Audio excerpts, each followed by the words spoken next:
Hello everyone, today I'm going to be reviewing the book Elisabeth of Austria, The Princess Bride by Barry Denenberg.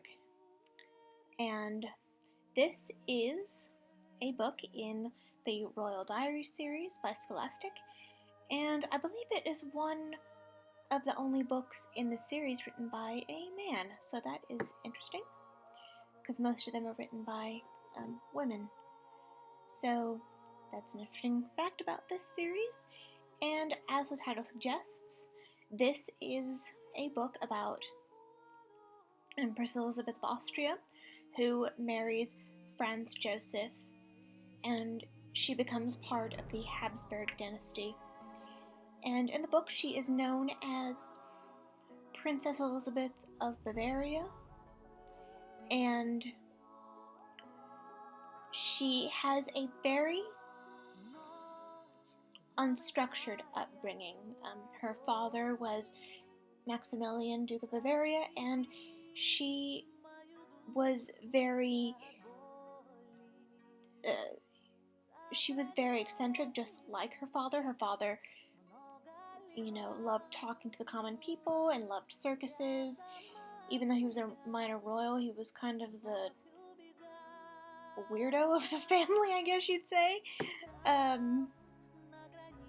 And because of that, she really did not have a structured upbringing. They lived kind of out in the country.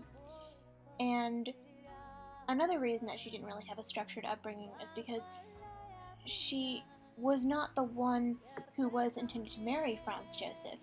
The one who was supposed to actually marry Franz Joseph was Sissy, or Elizabeth. She's known as Sissy. I'm going to call her Sissy.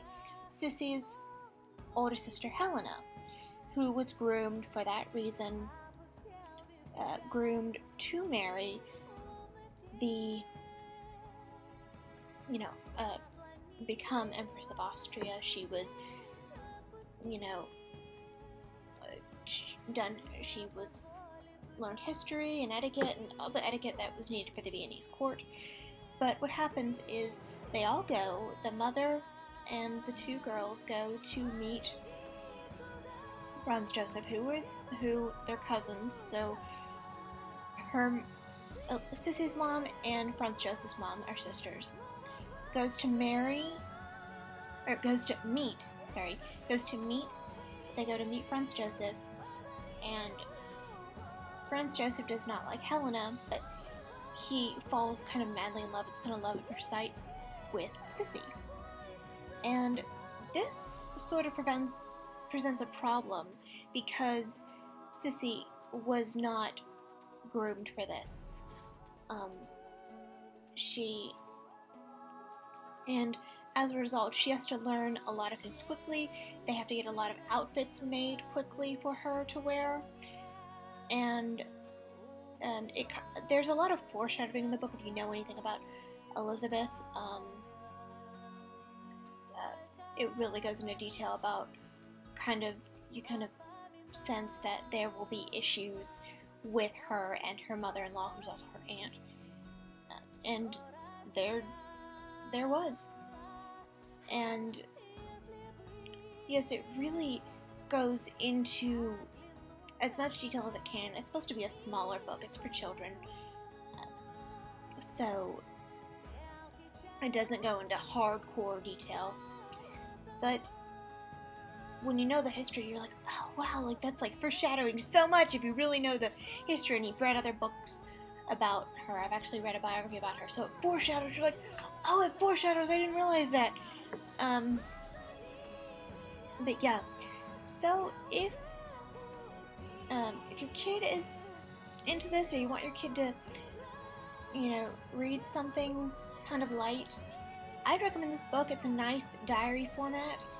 It goes into a lot of historical detail, and I know that a lot of people are doing the online learning thing, so I think this would also be kind of a good thing to really, so kids don't, I know it's kind of difficult and kids might fall behind due to COVID, so I would recommend this book. And Did any of y'all have the Royal Diaries when you were younger? I read them as an adult, but did any of y'all have them when you were younger? Let me know. So I will see you on the next video. I think that will be Catherine Howard, the Scandalous Queen by Alison Weir, but you know, something could change.